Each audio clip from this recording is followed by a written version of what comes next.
자, 그러면 이제 오후 강의를 시작하겠습니다. 식사들은 하셨어요? 예, 예, 잘했습니까? 예, 안 졸려야 하는데, 그게 잘한 건데. 그러니까, 졸리면 좀 일어서서 강의 들으시거나 하세요. 예, 자, 이제 취득세 배웠고, 그죠? 등록세 배웠잖아요. 그럼 이제 재산세를 배우겠습니다. 취득세가 한 3개 나오고요. 등록세가 한 문제 나오고, 재산세가 우리 시험에서 2-3개 나오는데 아마 올해는 2문제가 예상이 됩니다. 자, 재산세 공부하면 바로 이어서 이제 종합부동산세가, 그죠? 어렵지 않게 정리가 됩니다. 종부세도 2개 나오거든요. 그래서 이게 재산세가 엄마고 종부세가 아들이라고 생각하시고 많은 부분이 중복됩니다. 그러면 재산세 배워보죠. 자, 역시 재산세 뼈대 한번 잡고요. 하겠습니다. 자, 재산세는 과세 대상이 뭡니까? 재산이죠, 재산. 이름이 재산이라고 보이시죠? 이 재산에가 부동산이 포함되어 있고요. 그 다음에 납세의무자는 그 재산 소유자, 개인 법인이 되겠고, 과세 표준은 그 재산 가액입니다. 재산이 가액이 크면 클수록 세금을 많이 내겠죠. 세율은 비율로 정해지겠고요. 그 다음에 납세 절차는, 납부 방법은 취득세, 등록세와 달리 뭐예요? 신고 납부가 아니라 바로 징수하죠. 보통 징수합니다. 그 다음에 언제까지 냅니까? 납부기한은 7월 말까지 내는 게 있고요. 9월 말까지 내는 게 있어요. 당장에 건물은 7월 말까지 내는 거고요. 토지는 9월 말까지 냅니다. 건물은 7, 건칠이, 구토했다. 건칠이가 구토했다라고 암기하세요. 건칠이. 건물은 7월 말, 구토한 것은 토지. 그 다음에, 역시 납세지는 어디서 부과하냐인데, 작은 쪽이라고 그랬죠? 시군구에서 부과해요. 도, 특강이 아니라는 거고, 물건 소재지 시군구가 되겠고요. 그 다음에, 자, 재산세만 있는 제도인데, 물납이에요, 물납. 물납은 재산세만 있는 제도입니다. 그 다음에 분할납부도 있어요. 분할납부는 물론 취득세, 등록세는 없고요. 뒤에 종부세하고 양도소득세 있습니다. 그래서 비교해가지고 그죠?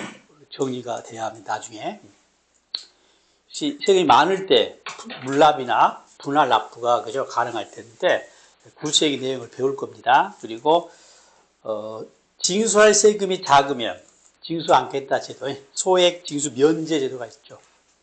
그래서 그 납세 고지서 한 장당 얼마? 기억나서 2,000원 미만이면 징수 않겠다는 제도 있었죠. 2,000원이면 징수해야 안 해요. 2,000원 미만. 2,000원 미만이면 징수 않겠다는 거니까 2,000원이면 징수하냐고 안 하냐고. 아무도. 예? 대충 답이에요, 그냥. 2,000원 징수 안 해요. 2,000원 미만이면 징수 않겠다는 거니까 2,000원 포함되지 않은 금액 아래로잖아요. 2,000원은 징수해야겠죠. 그래요? 집에 가서 생각해 보세요. 2,000원 미만이면 징수하겠다는 이야기니까 2,000원이면 징수하겠죠. 자, 그 다음에 이제 이 뼈대 잡았으니까요. 구체적으로 이제 살을 붙여 가보자는 거죠. 자, 과세 대상부터 보겠습니다. 자, 목차는 그죠? 이렇게 돼 있고요. 과세 대상, 납세 의무자, 과세 표준, 세율, 비과세, 납세 절차고, 이 과세 대상 중에 이 토지는요, 이 토지는 이 과세 대상 토지가 이제 분류가 됩니다. 그래서 이를테면 합산해서 과세해야 할 토지하고 분리 과세해야 할 토지가 있고요. 다시 합산은 종합합산과 별도합산이라는 게 있고 각각 세율이 그죠? 다르거든요. 이것들을 우리가 분리해가지고 계산을 해야 하는 게 좀 중요한 주제입니다. 얘도 따로 구분해가지고 토지 분류 내용을 공부하겠습니다. 자, 과세 대상입니다. 일단 부동산, 그러니까 토지하고 건축물 기본이 되겠고요. 그 다음에 이 토지, 그 다음에 선박과 항공기거든요.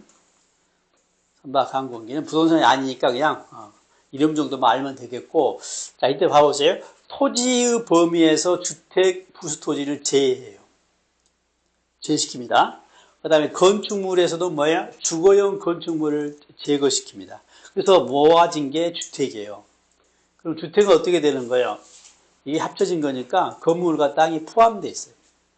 자, 주택이 아닌 상가라든가 공장은요, 토지 따로, 건축물 따로 각각 세금을 계상합니다. 따로따로. 자, 여기가 지금 공장이 있고요. 공장이 있고, 상가가 있고,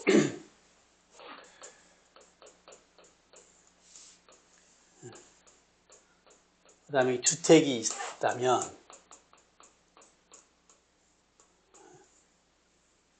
자, 이 상가와 공장, 그러니까 주택이 아닌 것들은요, 이 토지 따로 계상하고요, 건물 따로 계상합니다. 따로따로 세금을 계상해요, 이렇게. 공장도 마찬가지입니다. 공장, 이 건축물 따로 계상하고요, 세금을 따로 계상하고, 이 땅도 따로 세금을 계상해서 자산세를 내요. 근데 이 주택은요, 주택은 이 건물과 토지를 합쳐가지고, 알았어요? 합쳐서 합산해가지고 세금을 계상한다 합니다. 앞으로 말하지 않더라도 주택은 건축물과 토지를 합쳐서, 그죠? 파악합니다. 자, 그래서 이렇게 나온 거예요. 자, 이 건축물은 언제까지 내요? 재산세를 7월 말까지 내는 거고요. 토지는 9월 말까지 이렇게 내는 거예요. 뭣도 그래요? 공장도 마찬가지입니다. 자, 그런데 주택은요. 주택은 토지와 건축물 합쳐 계상하죠. 그리고 세율을 곱하는데요. 세율이 일단 누진세예요. 누진세. 그러니까 크면 클수록 뭐예요? 높은 세율이 적용되는 건데요. 자, 이때 세금을 어떻게 내냐면요. 자, 상가나 건축물은 건축물 따로 내고 토지 따로 내잖아요. 7월 말, 9월 말에. 그래서 주택은 계산은 합쳐서 계산하지만 납부는요. 절반씩 따로 내요. 절반은 7월 말에 내는 거고요. 7월 말에.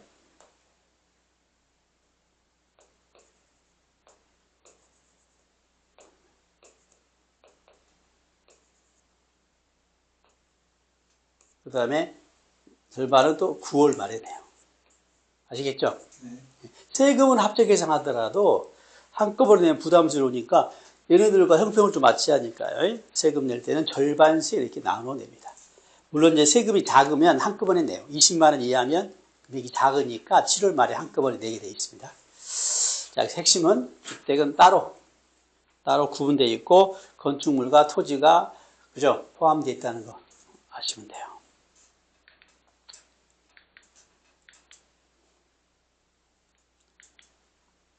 그 다음에 자, 과세 대상 판단할 때 사실상 현황 부가 원칙입니다. 실질주의입니다. 그러니까 공부상에는 이게 이제 주택이냐 상가냐에 따라서 다르니까 공부상에는 상가라 하더라도 실제 상시 주거용으로 사용한다면 뭘로 보겠다는 거야? 사실상 현황에 따라 부과하겠다 이 말입니다. 그래서 공부상에 등재가 안 된 경우도 그렇고요. 등재가 됐을 때 공부상 등재 현황과 사실상 현황이 다르면 뭘로요? 사실상 현황 부과를 해요. 다만 예의가 있습니다. 자, 표현 보세요. 이게 법 조문입니다. 과세 대상 물건을 공부상 등재 현황과 달리 이용한다는 말은 무슨 말이에요? 이게? 공부상 등재 현황과 달리 이용한다는 말은 공부상과 사실상이 다르다는 것을 말합니다. 이 표현이. 그러면 뭘로 가요? 원칙이 사실상 현황을 해야 하잖아요. 그런데 로서잖아, 엔드. 그런데 뭐면 이 사실상 현황에 따라 부과하면 이 말이에요. 재산세 부담이 낮아지면 이때는 공부상으로 간다고 하겠습니다. 주의. 아셨죠? 네. 그래서 공부상 등재현황과 사실상 현황이 다를 때는 그거 뭐예요? 공부상 등재현황에 따라 부과할 수도 있겠죠? 어떨 때 그렇다고요? 사실상 현황에 따라 부과하면 세부담이 낮아지면 때는 또 공부상으로 가겠다. 이것도 작년에 시험에 나왔던 그죠? 내용이 되겠습니다. 지금 주택하고 상가하면 상가가 더 많이 나오죠, 세금이. 그건 모르죠. 네. 모르죠. 그러니까 세부담이 낮아. 일반적으로 그렇겠지만. 예. 자, 그 다음에 주택의 범위입니다. 주택은 땅을 포함한다고 했잖아요. 그래서 자, 이 땅을 얼마까지 그죠 인정해 줄 것이냐인데요.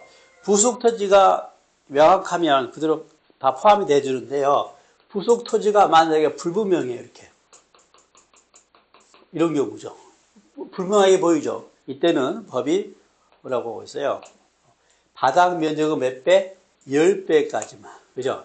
이 바닥 면적이 몇 배? 10배까지만, 그죠? 부속 토지로 보겠다. 그죠? 네. 그 다음에 다가구 주택입니다. 다가구 주택은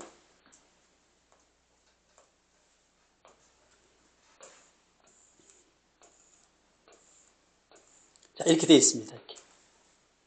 이걸 한 개로 볼까, 9개로 볼까 문제거든요. 한 개로 보냐, 9개로 보냐. 자, 왜 의미가 있냐면요. 자, 이게 봐보세요. 만약에 1억이라고 해봐, 1억. 그러면 하나로 보면 뭐예요? 하나로 보면 9억이 되겠죠, 9억이. 그죠? 네. 그 다음에 9개로 보면요. 각각 1억이 되겠죠. 봐봐요. 이걸 하나로 보면, 각각 하나로 보면 1억 곱하기 세율 곱해가지고요. 세금이 나올 텐데. 이거 몇 번 해야 해요? 9번 해야겠죠? 예? 예. 이때 계산된 세금하고, 이걸 하나로 보면 얼마예요? 9억 곱하기 세율 곱해가지고 세금을 계산할 텐데요. 자, 이 주택의 특징은 누진세율이에요. 누진세율. 네? 네. 그러니까 만약에 이런 겁니다. 만약에 1억일 때도 10%고요. 10억일 때도 10%는 어떻게 했어요? 차이가 없겠죠. 근데 누진세율이기 때문에 이게 높아요. 이건 단순 가정이에요. 그러니까 합쳐서 계산하냐, 각각 9개를 봐서 계산하냐에 따라서 세부담이 달라지겠죠. 그래서 이걸 몇 개로 볼 것이냐에 대한 규정이 필요합니다. 그래서 뭐라고 되어 있어요? 독립하여 구분 사용할 수 있도록 분리된 부분을 1주택으로 본다요. 지금 몇 개라는 거예요, 이거? 9개예요, 한 개예요? 9개를 보겠다는 거죠? 구분되어 있잖아, 이렇게. 네. 9개를 보겠다. 그리고 따라서 9개를 보게 되면요, 주택은 땅을 포함하니까 이 부수 토지도 뭐예요? 그죠? 네. 안 분해해요, 각 9개 주택에. 그래서 면적 비율로, 건물 면적 비율로 안 분해가지고 계산을 한다가 되겠습니다. 좀 나가볼게요. 이번에는 겸용주택일 때입니다. 겸용주택일 때. 자, 겸용주택은 두 가지가 있는데요. 자, 일동이 겸용주택일 때요. 일동이. 그러니까 우리가 아파트 101동, 102동 하듯이, 알았어요? 동으로 되어 있는 겁니다.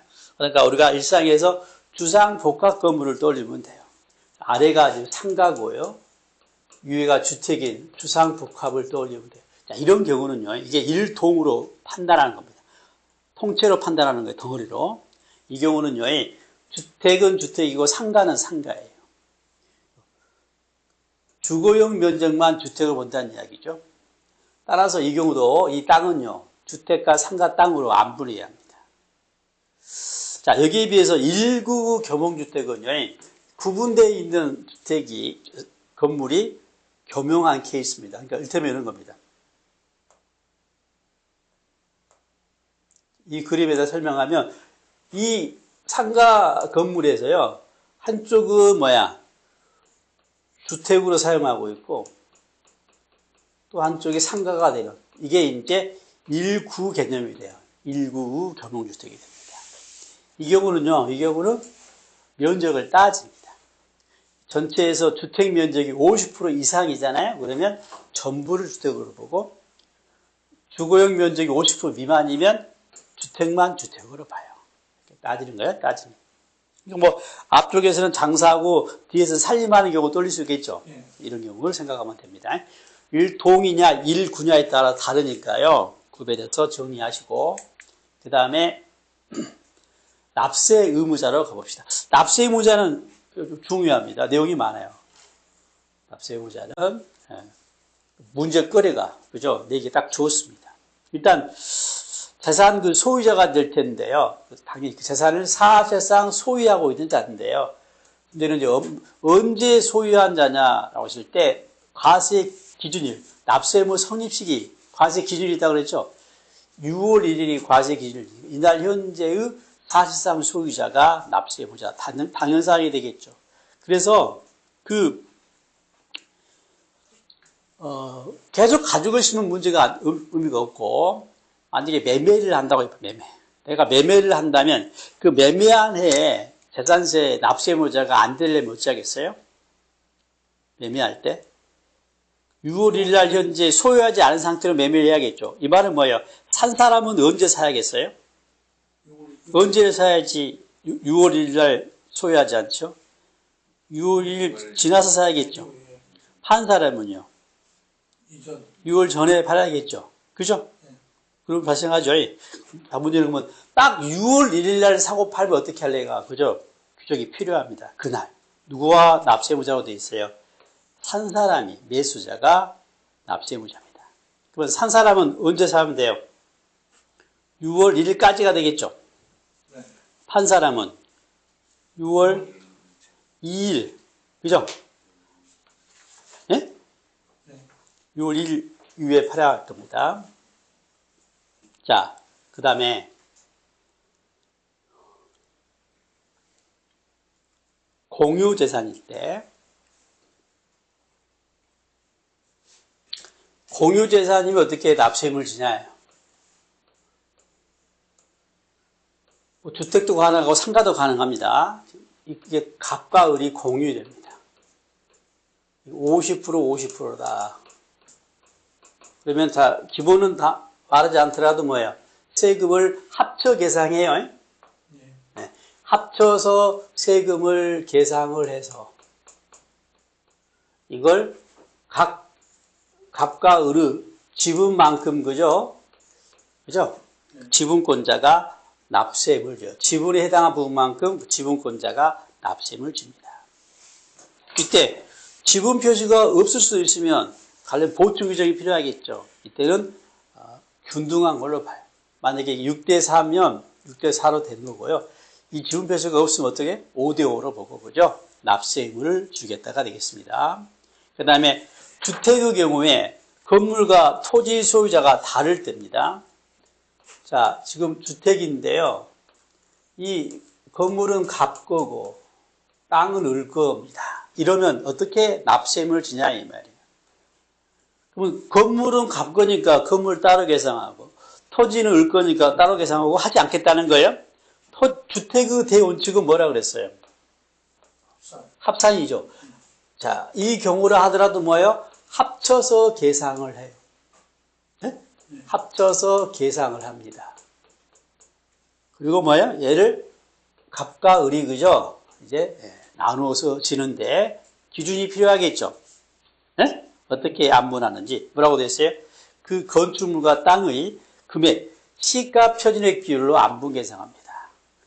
시가 표준액이에요. 여기다 만약에 사실상 취득가격이라니 시가 인정하면 안 돼요. 네. 기준이 되려면 항상 그 금액이 있어야 하기 때문에 시가 표준액이 기준이 되는 겁니다.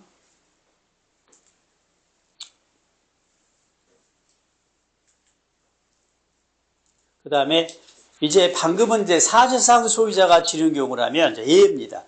공부상 소유자 등이 지른 케이스가 되겠고요. 자, 공부상 소유자가 매매 등의 사유로 소유권의 변동이 있었는데 신고하지 아니하여 사실상 소유자를 알 수 없을 때, 이때 여러분요, 사실상 소유자를 알 수 없을 때라겠는데 누가 알 수 없다는 이야기예요? 누가? 누가 알 수 없을 때요? 당연히 과세권자가 되겠죠. 과세권자가 부가징수하는 거니까. 그렇죠? 이때는 누가? 공부상 소유자가 진다. 이런 겁니다. 6월 1일이 과세 기준이잖아요.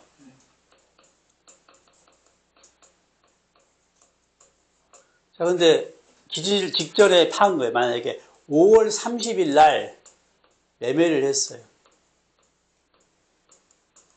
그리고 이 등기를요, 6월 10일 날 했다고 해봅시다.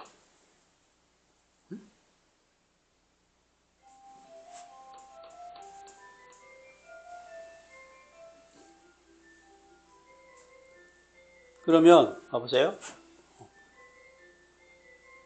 이 6월 1일, 그러니까 신고를 하지 않은 거예요. 신고를 하지 않고. 그러면 과세권자 입장에서는 갑하고 을이라고 해봅시다. 갑이 을한테 이제 팔았는데요. 일단 6월 1일 현재 사실상 소유자는 누구예요? 을이죠. 을이죠, 을. 그런데 문제는요, 이 사실을 신고하지 않아서, 알았어요? 이 과세권자 입장에서 을이, 그죠? 사실상 소유자라는 것을 알 수가 없을 수가 있잖아요. 그때는 누가? 공부상에는 누구 돼 있어요? 갑으로 되겠죠? 갑에게 주겠다. 이 말을 하고자 하는 겁니다. 법대로 한다 이 말이죠, 지금은. 네? 법대로 한다 이 말이죠. 법대로가 아니라. 등기대로. 모르니까. 6월 1일 시점에서 판단하는데, 이때는 모르잖아요.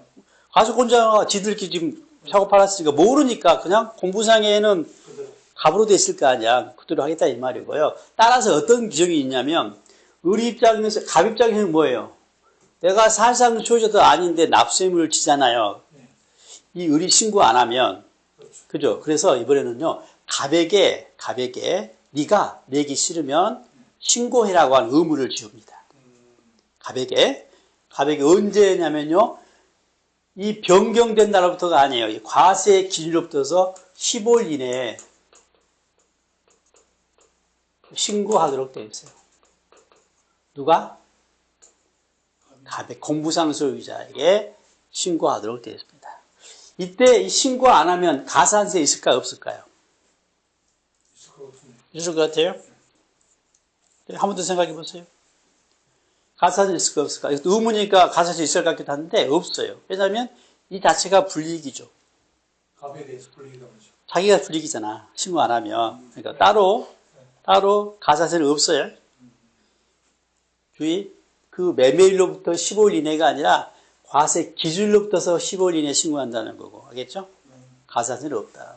자, 두 번째입니다. 공부상은 개인 등 명의로 되어 있는 종중재산입니다.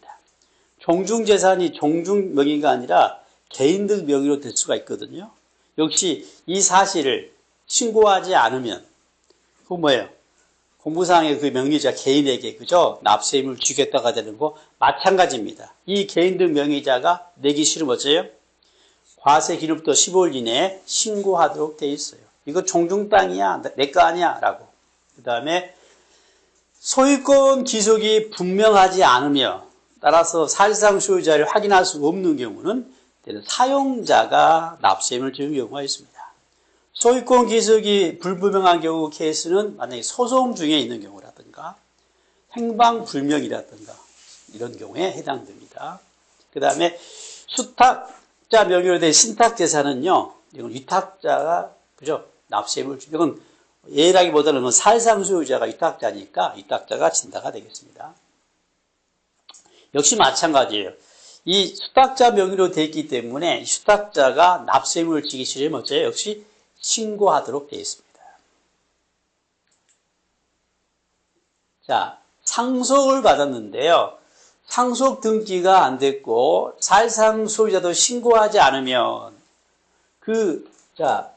상속인들 중에 갑, 을, 병이 있는데요. 상속이 됐어요. 근데 지금 상속 등기도 않고 어떻게 상속됐는지 신고도 하지 않으면 이 상속인들 중에 누구요? 주된 상속자에게 납세의무를 지웁니다. 그러면 상속인들 중에 주된 상속자는 어떻게 결정합니까? 순서가 있는데요. 민법상 상속 지분이 가장 높은 자입니다. 가장 높은 자가 누구예요? 민법상. 배우자지. 배우자가 없는 경우라면 직계 비속이 되겠죠. 더 나가서 지분은 같잖아요. 형제간에는. 그죠?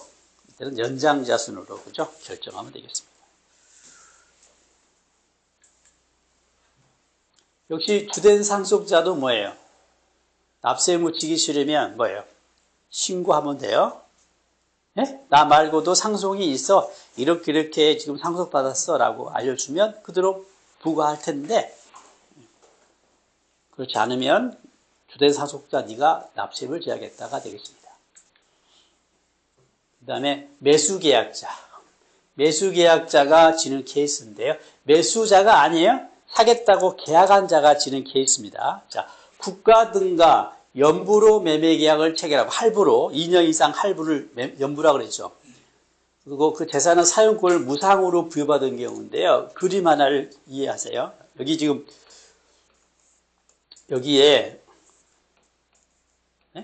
구미시청이 있어요. 구미시청이 있습니다. 이게 이제 오래돼가지고 이 구미시청을 옮깁니다. 신청사를 반듯하게 지었어요. 옮겨갔습니다. 그러면요, 이 구시청 있잖아요. 이건 이제 팔아야겠죠? 이때 갑에게, 그죠? 갑이 매수 계약자예요. 연부로. 할부로 뭐라고요? 사겠다고, 그죠? 계약을 맺었습니다. 갑이. 자, 이때 자 보세요. 이 매수계약자 갑이 아직 잔금 다 치르지 않았어요? 소유권 등기 아직 이제는 안 됐습니다. 자, 이 상태에서요, 봐보세요.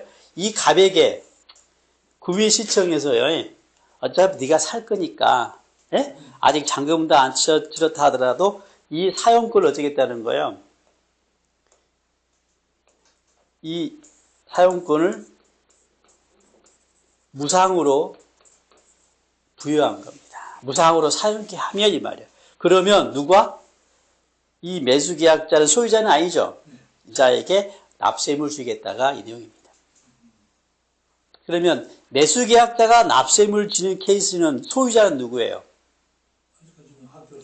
구민시청이죠. 구민시청이죠. 그래서 국가 등의 본래 소유는요, 비과세인데, 이 경우는 과세가 되는 케이스예요. 뒤에 비과세 규정에서 나올 거예요. 국가 등의 소유는 비과세인데 이런 경우는 뭐라고요? 국가 등의 소유지만 과세가 되는 케이스가 되겠습니다. 그러니까 둘 다 이제 좋죠. 어떻게 좋아요? 갑은 뭐야? 그죠? 무상으로 사용하니까 좋고, 그죠? 또 구민시청은 뭐가 좋아요? 그죠? 세금 나오니까, 그죠? 너 좋고 나 좋고, 누이 좋고 매부 좋고. 자, 똑같은 이야기가 2번도 같아요. 국가 등이 선수금 받아가지고 토지를 조성한 겁니다. 바다나 하천을 메꿔가지고 토지를 메꾼 거예요. 그러니까 지금 이제 국가 등이 바다를 메꿨어요. 이렇게. 이때 이제 갑등으로부터 돈 받아가지고 선수금 받아가지고 그죠? 바다를 메꿨어요.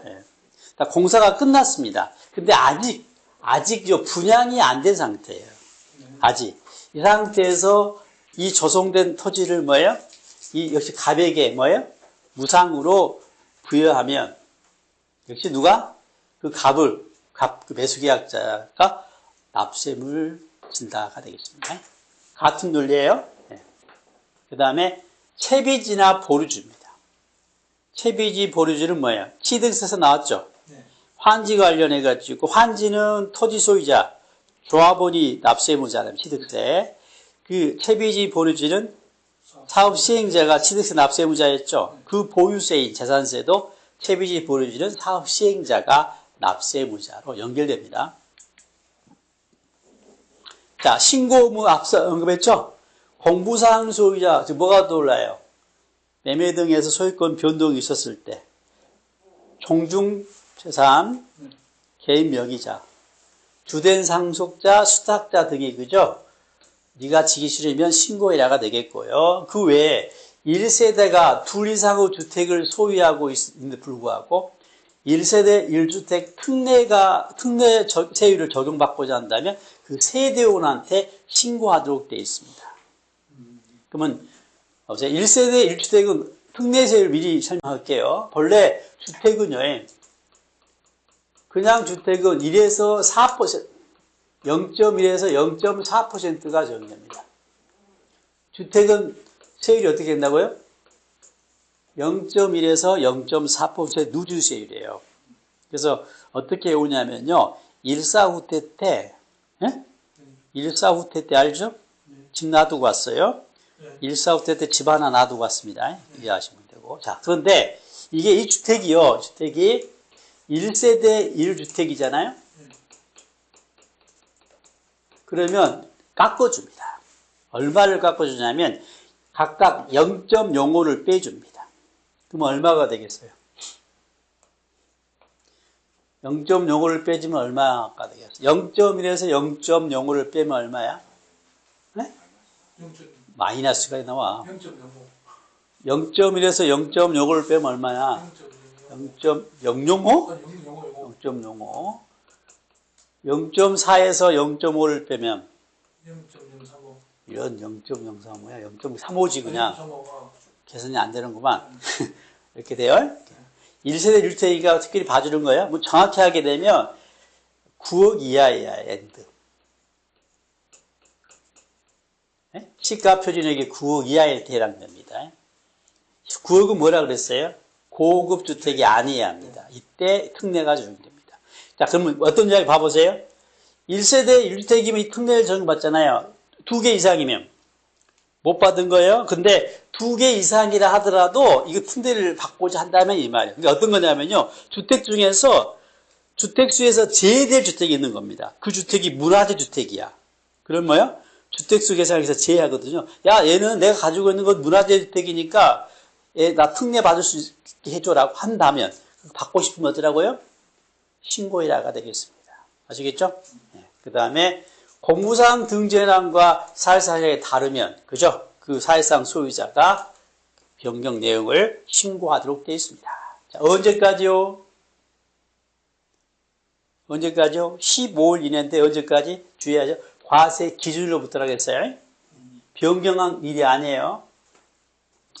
그 다음에 신고한 사실이, 그죠? 실제와 사실과 일치하지 않거나 신고를 하지 않으면 지자체장이 직권으로 조사해가지고 등재할 수가 있겠고요. 이런 경우라면 당연히 그 관계인에게, 그죠? 그 사실을 통지해야겠네요. 그죠? 당연사항이 되겠습니다. 자, 수탁자의 물적 납세 의무인데요. 자, 본래 신탁재산은 납세 의무자가 누구라 그랬어요?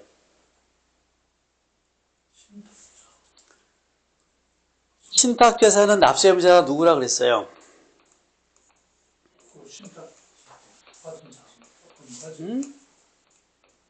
이탁자 가부, 그죠? 재산이 있고요. 이걸 누구에게? 을에게, 그죠? 신탁을 했습니다. 수탁자라고 하죠. 자, 이 신탁재산, 납세 의무자는 누구예요? 무슨 수탁자야? 위탁자라고 방금 전에 배웠는데 그러세요.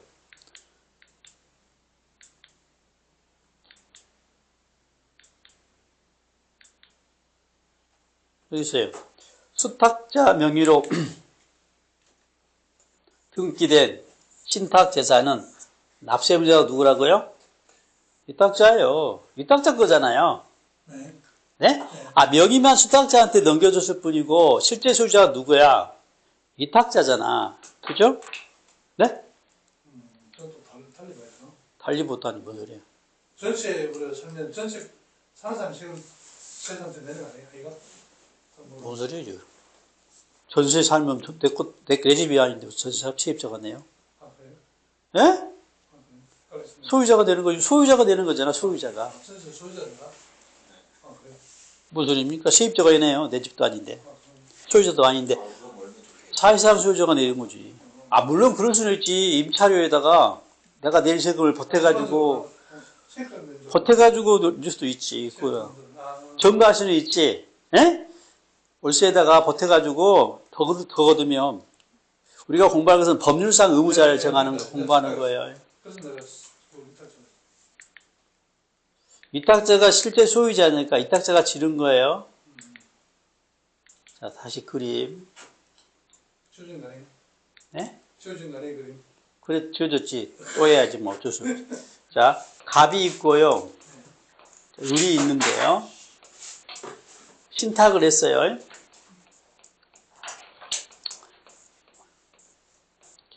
신탁재산.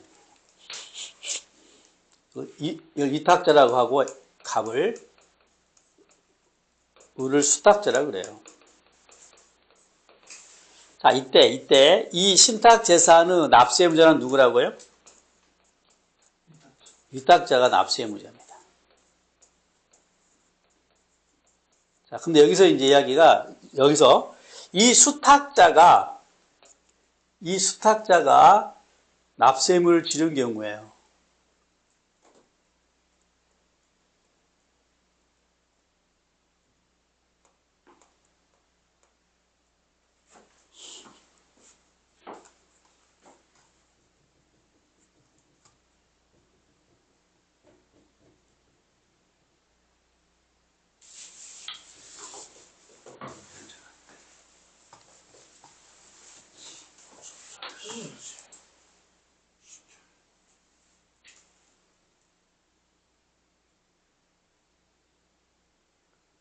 먹어서 잘 안 먹네.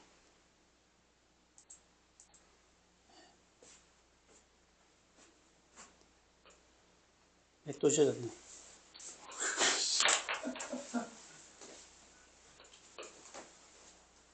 살림 칠수 방 없나? 살림 보고. 살림 있을 것 같은데. 지금 펜 눌러져 있습니다. 자, 지금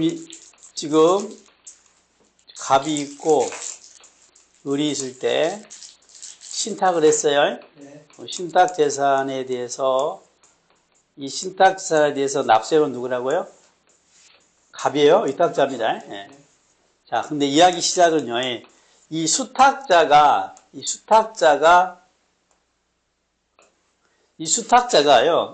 이 납세의무를 지르는 경우가 있대요. 그 이야기를 하고자 하는 겁니다. 이거. 네. 다시.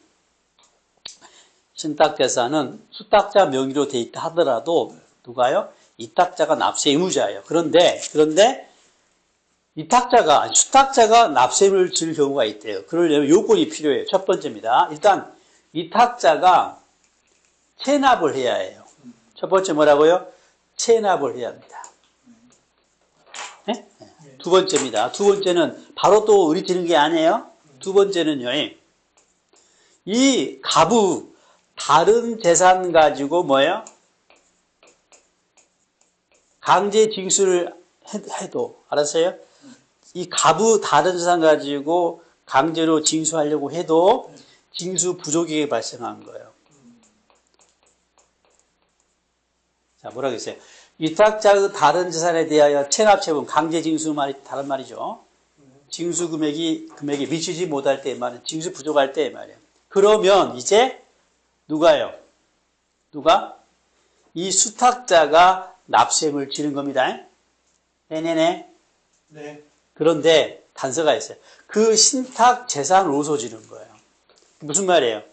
지금 이 을의 다른 재산으로 지는 게 아니에요. 수탁자가 지긴 지는데 뭐예요? 이걸로 지는 거예요. 이걸로. 보조서는 안 돼요. 이 신탁 재산으로서만 지는 거죠. 그래서 나온 말이 이 재산만 가지고 지기 때문에 물적 납세의무라고 불러요. 어떻게 당연사항이 되겠네, 그죠?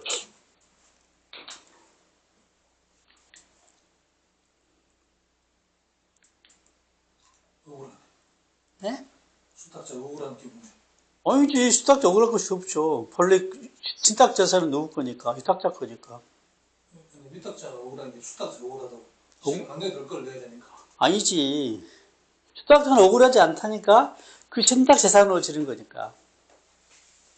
원래는 안 내도 되잖아, 원래는. 이 신탁자는 누구 거예요? 위탁자. 위탁자 거잖아. 위탁자 거 가지고 팔아내는 거니까. 예? 수탁자가 부담한 게 아니라니까. 수탁자 명의로 돼 있기 때문에 과세권자가 바로 건들지 않고 위탁자의 다른 재산 가지고 건드는 거예요. 네. 그래서 부족하면 이제 그 신탁 재산 가지고 내라 이 말이고. 근데 명의자가 누구야? 수탁자로 돼 있기 때문에 수탁자한테 납세의무를 주는 거예요. 네. 말이지. 수탁자는 손해볼 게 없지. 수탁자 재산이니까, 신탁재산이. 내 재산 가지고 이게 아니라니까. 그래서 이걸 물증납세물이라고 그래요. 여기 있잖아요, 노랑이. 그 신탁 재산으로서 납세물 준다, 이 말이야. 나하고는 하등에 상관이 없고, 소외가 되지 않는 거죠. 뭐 때문에? 이 명의가 수탁자로 돼 있기 때문에 그 수탁자한테 납세의무를 지우는데 그 신탁 재산 가지고 져라 이 말이야. 자, 이번에는 이 재산세 과세 방법. 자, 재산세 과세 방법과 세율 관계인데요. 자, 일단 봐보세요. 건축물, 주택, 선박, 항공기 다 하나씩 뭐라고 했어요? 개별 과세라고 되어 있죠. 자, 개별 과세란 말은 뭐냐면요.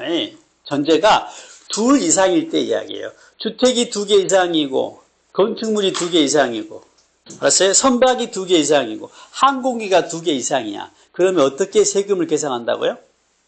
개별 과세한다는 말은 따로따로 계산한다는 이야기예요. 말은 합산 과세하지 않는단 말입니다. 알겠죠? 그래서 개별 과세의 특징은 뭐냐면 하나같이 세율이 비례세율이에요. 비례세율. 그죠? 합치지 않기 때문에 합산한 게 누진세율이 기본적으로. 근데 개별 과세의 특징은 비례세율인데 한 예외가 있어요. 뭐예요? 주택은 뭐 주택은? 주택은 개별 과세지만 뭐예요? 누진세율이라는 것이 중요합니다. 주택은 뭐예요? 실은 뭘 합치니까 누진세율이에요? 건물하고 땅을 합치기 때문에 누진세율이에요. 합치긴 합치죠. 그러니까 이런 겁니다. 주택이 여러 채잖아요? 근데 어째요? 각각 계상이에요. 다만 각각 계상하는데 각각 뭐예요? 건물과 땅을 합쳐서 각각 계상이에요. 아셨죠? 그리고 세율은 뭐다? 누진세율이고. 자, 그 다음 봐보세요. 토지는요, 토지는, 그 토지가 복잡한 거예요. 이걸 구분해내는 게 우리가 할 일이에요. 어떤 토지가 이렇게 나눠주는지를 우리가 분류해야다가 되겠습니다. 이게 시험입니다. 토지는요, 이 개별 과세를 분리과세라고 표현해요. 뭐라고 한다고요? 토지는 그 토지만 따로 계상하는 것을 분리과세라고 그래요. 그리고 합쳐서 과세하는 게 땅의 종류에 따라서 어떤 땅은 따로 계상하고 어떤 땅은 합쳐 계상하는 겁니다. 이때 합산과세사시 별도 합산이 있고 종합합산과세가 있어요. 땅이 이제 몇 개로 나눠져요? 크게는 2개, 작게는 3개로 나눠진 거죠. 더 나아가서 세율로 말하게 되면 이 분리과세는 비례세율이 3개예요. 3개. 그러니까 몇 개로 나눠지는 거야, 토지가? 6개 지금. 5개로 나눠야겠지. 5개로 토지를 나눠내야 합니다. 우리가 할 일이 그렇습니다. 알겠어요? 이 부분이 우리가 공부할 중요 주제 중에 하나예요. 토지의 과세 방법에 따른 토지 분류 문제가 중요한 주제가 되는 거예요. 분리해야겠죠? 네, 어떤 건지. 자, 나머지 걸잡시다. 건축물은 3개예요, 3개. 건축물 3개는 지금 설명하기가 간단하니까. 자, 일단, 기본이 0.25입니다. 뭐예요? 기본은 0.25% 비례세율입니다. 그리고, 자, 공장 중에요. 공장은 어디가 있어야 해요? 공장이 있어야 할 곳이 있죠? 네? 공업지역이라든가 산업단지라든가, 그지? 근데 이 공장이 있어서는 안 될 곳에 공장이 있습니다. 시 이상의 주거지역이나 상업지역이나 녹지지역에 공장이 있으면 다갑지 않죠? 그러면 5%가 나와요. 어떤 경우라고요? 시 이상의 주상록에 있는 겁니다. 공장이 있어서는 안 될 곳에 있는, 지금 토지예요, 건축물이에요? 공장, 건축물 이야기예요. 네. 토지는 따로 가요, 지금. 네. 따로 설명할 겁니다. 네. 자, 그 다음에 사치성 재산. 사치성 재산 뭐가 떠올라요? 오락실. 사치성 하면 떠오를 게 뭐야? 골프장 오손주 씨가 떠올라요. 네? 네. 골프장에 뭐예요? 오손주 씨가 떠올라야 합니다. 골프장, 고급 오락장, 고급 선박, 고급 주택이거든요. 네? 이때 고급 주택은 이쪽으로 갑니다. 알았어요? 이 건축물에서 빠져나가요. 네. 그 다음에 선박은 따로 나갔죠? 네. 따로 나갔어요, 선박? 선박 따로 나갔어요? 이제 뭐 남은 게 뭐야? 골프장과 고오락장이에요. 알겠죠? 이걸 말합니다. 얘는 사치성이죠? 사치성이니까 4%예요. 지금 건물이에요, 땅이에요? 건물 말합니다. 참고로요, 뒤에 나올 텐데, 땅도 4%예요. 요 사치성. 건물, 축물도 4%, 그 부수 토지도 4%. 그 다음에, 자, 주택. 주택은 두 개라고 했잖아요. 네. 이 배웠죠? 주택 배웠잖아요. 어떻게 돼요? 일반 주택하고 고급 주택. 무슨 일반의 고급이야. 고급은 취득세만 있는 이야기고 다른 데서는 고급이란 말 쓰면 안 돼요. 아, 방금 배웠잖아. 주택 세율. 145태 이야기 안 했어요? 145태 이야기 했잖아요. 네. 뭐야? 1.1에서 4인데. 0.0.4예요. 네. 그 다음에 뭐가 있다고 그랬어요? 1세대고 1주택이고 9억 이하면 뭐예요? 0.05가 빠진다고 그랬죠? 0.05에서 얼마요? 0.35? 네?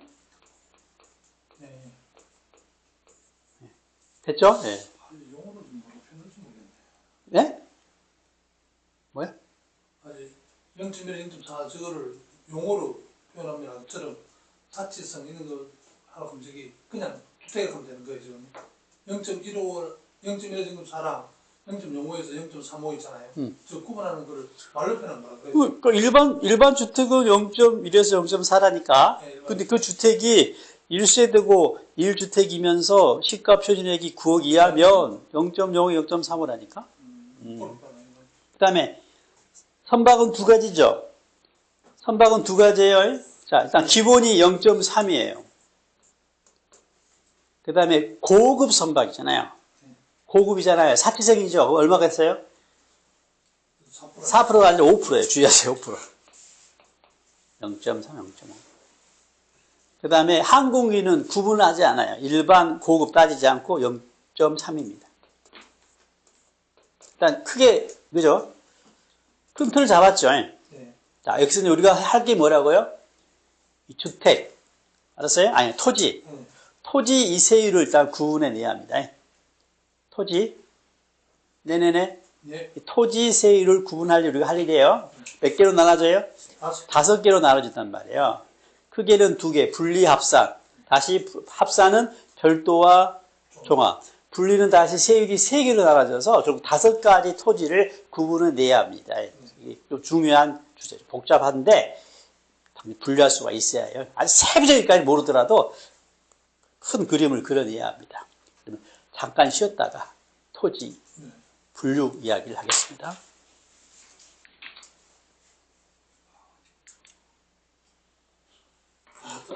숫자가 많아. 네? 숫자가 많아. 우리 다 외우는 지금 외우려고 하지 마시고 지금 외워봤자 뭐야 다 날아가니까 그렇구나 정도 아시고